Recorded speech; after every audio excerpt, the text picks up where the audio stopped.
ইয়া আইয়ুহাল্লাযীনা আমানু ইযা কুমতুম ইলাস সালাতি ফাগসিলু ওয়ুজুহাকুম ওয়া আইদিয়াকুম ইলাল মারাফিকি ওয়ামসাহু বিরুউসিকুম ওয়া আরজুলাকুম ইলাল কা'বাইন।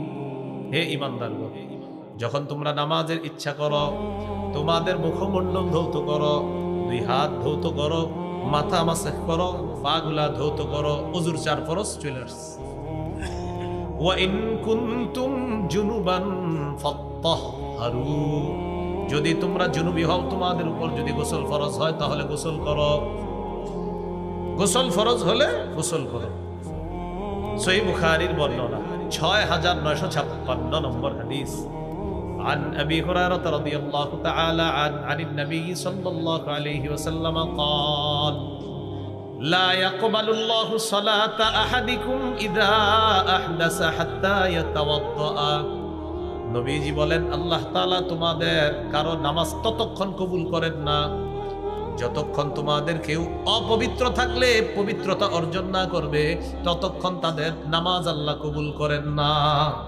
তাহলে নামাজের পূর্ববর্তী শর্ত শরীর পাক করা। এই শরীর পাক করাটা মানে নামাজ কায়েম করা। কাপড় পাক। আমাদের সমাজে কিছু মানুষকে যদি আপনি দুপুর 2টার দিকেও বলেন ভাই নামাজে চলেন, কাপড়টা ভালো না। এরে যদি 3টার দিকেও বলেন নামাজে চলেন, কাপড়টা ভালো না। এরে যদি আসরের পরেও বলেন মসজিদে চলেন, কাপড়টা ভালো না। এরে যদি মাগরিবের পরেও বলেন মসজিদে চলেন, কাপড়টা ভালো না। ওর কাপড় ভালো থাকে কখন আপনি বলবেন ভাই আপনার কাপড়টা ভালো থাকে কখন, ওইটা বলেন, ওই সময় হিসাব আপনি নিয়ে যাবেন। দেখবেন বললে বলে কাপড়টা ভালো না, কাপড় মানে বললেই কমন একটা ডায়লগ, কাপড়টা ভালো না।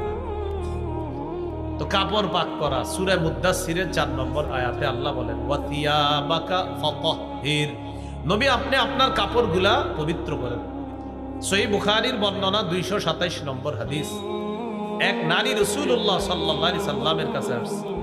আসার পর মাসালা জিজ্ঞাসা করছে, রাআইতা ইহদানা তাহিদু ফিস সাওবি ফাকাইফা তাসনাউ ইয়া রাসূলুল্লাহ।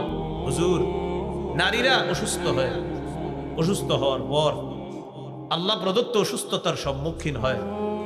এই অসুস্থতার সম্মুখীন হওয়ার পর তাদের কাপড়ে যদি কোনো নাপাকি লাগে, এই নাপাকি পবিত্র করার কি উপায় আমি আপনার কাছে জানতে চাই। নবীজি বললেন তাহুত্তুহু, 1 নাম্বার নাপাকিটা ঘষে তুলবে।